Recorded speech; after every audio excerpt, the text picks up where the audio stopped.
Metro Weather Watch, evening update for the Evansville metro area and surrounding tri-state communities, with meteorologist Nathan Kitchens.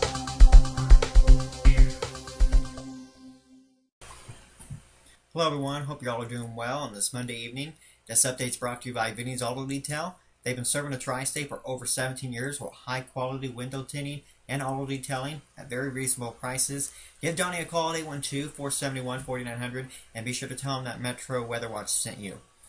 We have a slight risk for severe storms in place for tonight across a good chunk of the area, and the main threat overnight tonight will be the risk for some large hail with these storms. Let's look at the current radar picture this evening because we are starting to see the storms beginning to pop up across the area.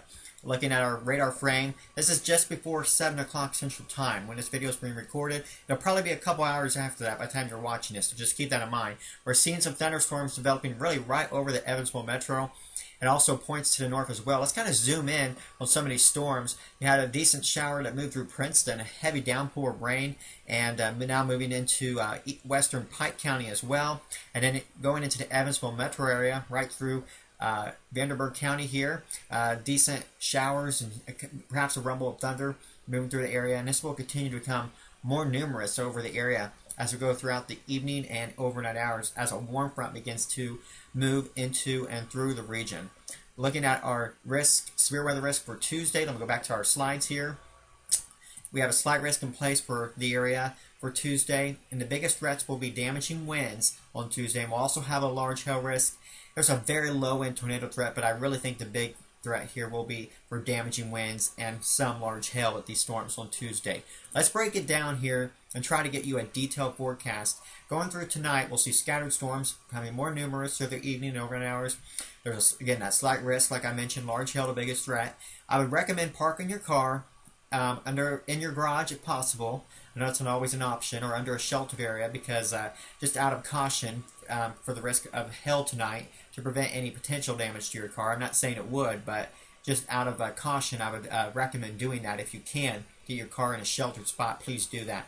On Tuesday, we're going to see scattered storms throughout the morning hours. We'll see the activity becoming more numerous. We may see a lull later on tonight into very early morning, but we're going to see the showers and storms picking back up tomorrow morning, and then especially by mid-morning through early afternoon. That's the time frame we're watching.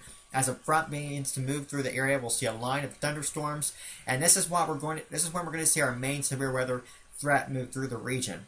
Damaging winds will be the biggest threat. Damaging straight line winds are possible with this line of moving through across the area. Large hail also a secondary threat, and this isn't looking like a major outbreak for our area. Let me be clear on that. This is not going to be a widespread major outbreak by any means, okay?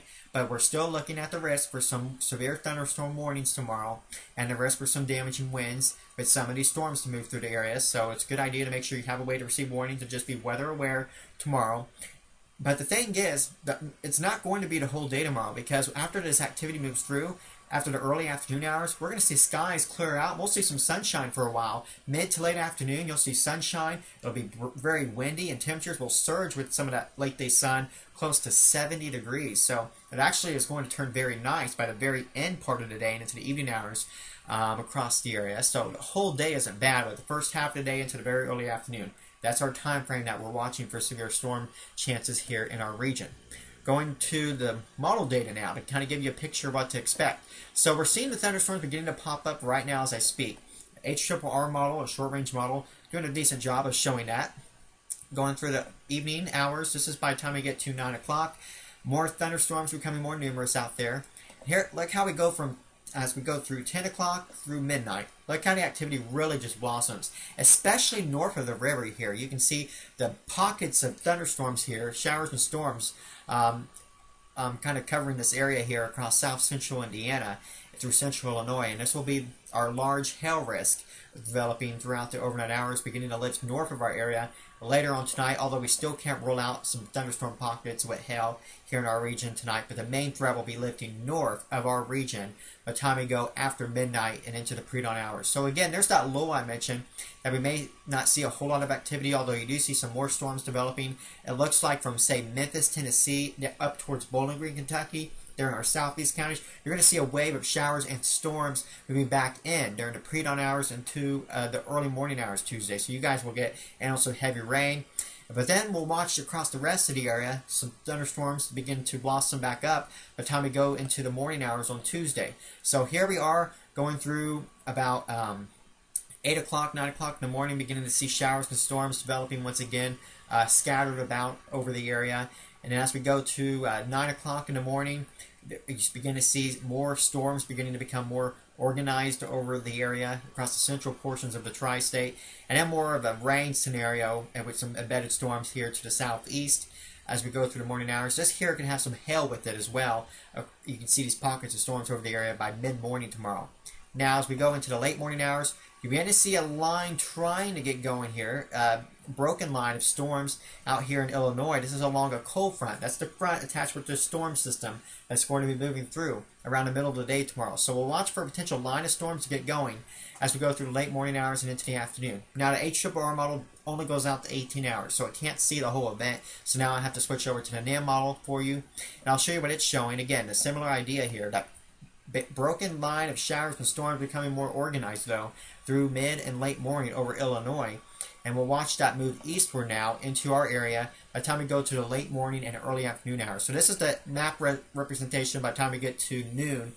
It's trying to indicate the showers and storms already to our east. This might be a little quick with the line. The front, you can see the kink in the pressure lines right here. See where my mouse is? That's where our frontal boundary will be at that time.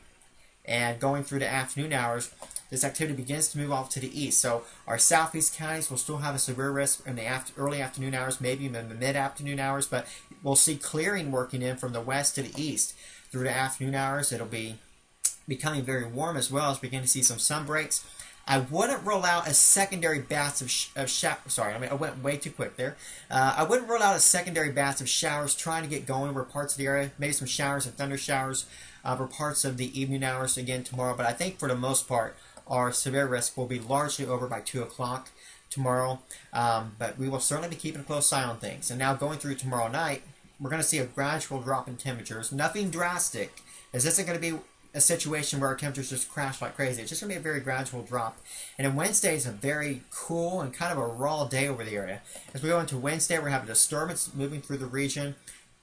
Temperatures on Wednesday, we're going to see a big spread in temperatures. That cooler air beginning to work in from the north, although we're not going to see that cold air completely filling our area. We'll still have warm air to our south, and we'll kind of be right in that middle ground there with temperatures ranging from the upper 30s in our northern tri-state to the lower to mid-50s even perhaps in our far southern counties. So there's going to be a big spread in temperatures from north to south Wednesday. Evansville should fall right in the middle with temperatures in the 40s and a raw day with showers around. It's just going to be just not a pretty day Wednesday, I'll tell you that.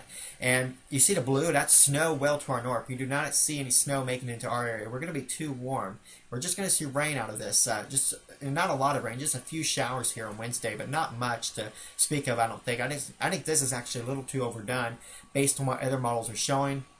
You've got snow going on north, well to our north, from Indy and northward into north central Indiana, and then that system becomes more of an organized system as it moves towards the east. So from Ohio through Pennsylvania and up towards the East Coast. So it's going to become a decent system for the East Coast, from New York City to Boston. By the time we get to Thursday, could see a nice little snow event up through there. But again, for our area, we're just going to see some showers, and then by the time we get cold enough that we would see anything else than that, the moisture is all gone, so we won't have to worry about any wintry precip by any means in our region out of this setup, but just turning much colder during the midweek time frame. And let's talk about temperatures here, because we're going to see that wild ride in temperatures here. The warmth obviously surging in tonight with that warm front. Temperatures will be warming up to the lower 60s overnight tonight. Throughout the day tomorrow, we'll see temperatures hovering in the 60s through the morning hours, but watch how the temperatures surge during the afternoon.